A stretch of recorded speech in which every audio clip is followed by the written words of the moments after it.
Savannah Finance is an algorithmic stablecoin platform with their main token SVN being pegged to the value of 1 MMF. My name is Rico Richardson and in this video I'm going to tell you all about it. Stablecoins are cryptocurrencies which the price is pegged to a cryptocurrency, exchange-traded commodities or fiat money like the euro and the dollar. And the most popular and well-known crypto stablecoins are USDC, USDT, BUSD and the rising UST. When converting your assets into stablecoins, you protect yourself from market fluctuations, which on the other hand means that you will not benefit from a market rise. Now personally, I like to have some stablecoins ready to purchase my most favorite tokens when the market turns red, because those are usually good buying opportunities for me. Now keep in mind, I'm not a registered financial advisor, nor is this video be meant as financial advice. My videos are meant to be educational and entertaining only. Never invest money you cannot afford to miss, because there is nothing as volatile as crypto. Now, Savannah Finance is an algorithmic stablecoin platform with their main tokens SVN currently pegged to the value of 1 MMF. And let's address Savannah Finance as SVN from now, just to make my life a little easier in this video. MMF stands for Mad Meerkat Finance, and MMM.Finance has the largest ecosystem on Cronos with its DEX, yield optimizer, NFT stablecoin and much more. Subscribe to my channel to get notified when I release a video on that project. The SVN algorithmic token serves as the backbone of a rapidly growing ecosystem aimed towards bringing liquidity and new use cases to the MMF ecosystem. The SVN supply is dynamically adjusted by the protocol's underlying mechanism. It is designed to adopt a three-token structure, which is SVN, mShare and MBond. And we've already been over SVN, which is a stablecoin pegged to MMF, but mShare is short for Meerkat Share and is basically a mechanism for holders that can claim SVN inflation when the network expands. MBonds stands for Meerkat Bond and can be purchased when the network is in contraction and can be redeemed for SVN when a network comes to its deflationary phase. The entire Mad Meerkat ecosystem is positioned to be the centerpiece of DeFi development on the Cronos chain. They want to become the flagship brand on the Cronos chain and have the MMF be one of the largest utility token on that chain. One of the things that is looking good for MMF right now is that they have one of the largest trading volumes on Cronos already, with MMF being one of the top 3 alt tokens being traded on Cronos. Eventually, their idea is to have the mirrored asset of SVN that will help to balance volatility for the future. SVN tokens will eventually be used for MMM finance launchpads when volatility of MMF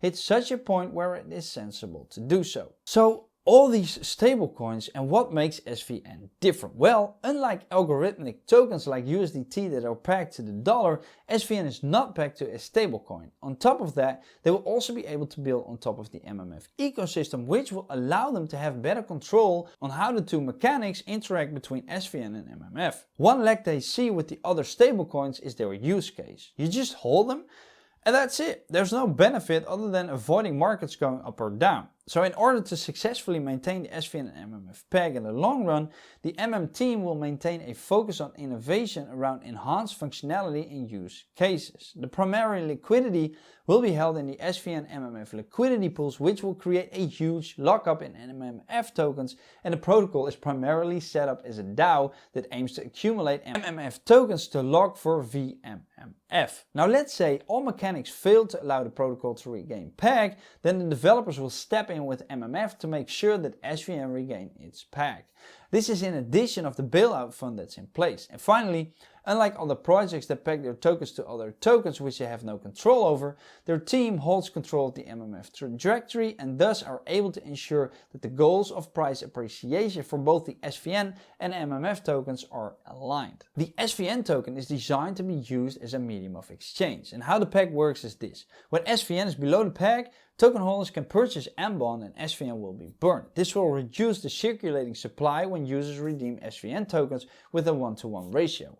And when you have a situation in which SVN is above the peg, the token supply will have to expand to push the price back down to peg. And the contract will then allow the redemption of the MBond. Now, the contract can also mint an appropriate amount of new SVN and will distribute this to M-share stakers. This will happen in the situation when the price of SVN continues to trade above the current market price of MMF. Keep in mind though, it's not pegged like a fiat stable coin. So this means that it won't be valued 1 MMF all the time because it isn't collateralized. And one of the ways to measure the value of the Savannah protocol and shareholder trust is with Meerkat shares. During epoch expansions, the protocol mints SVN and distributes it proportionally to all M-share holders who have staked their tokens in the Oasis. M-share holders have voting rights, which is governance, on proposals to improve the protocol and future use cases within the Savannah Finance ecosystem. And the maximum supply is 100,000 tokens, of which 70% goes into liquidity, 15% for the DAO invested over 1 year, and then 10% for the team reserve with the same vesting as the DAO, and then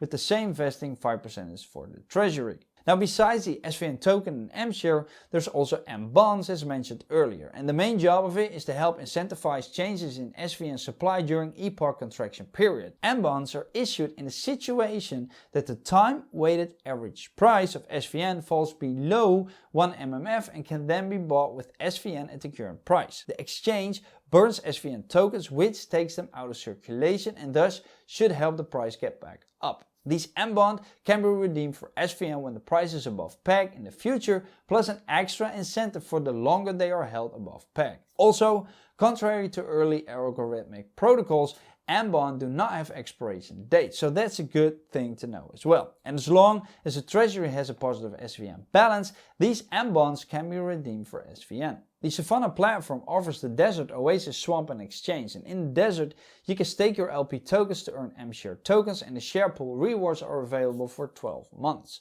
Now, Oasis is called the boardroom and the duration of epochs is 8 hours. I'll leave a link in the description with all the details about it because it's pretty technical. And in the Swamp you can purchase MBond and redeem SVN, and the exchange button takes you to the swap of Finance. Here you will be able to exchange all kinds of tokens like you would on any other DEX out there. So the DAO fund is a fund controlled by the developers of Savannah Finance that conducts buybacks and acts as a reserve to help maintain the peg.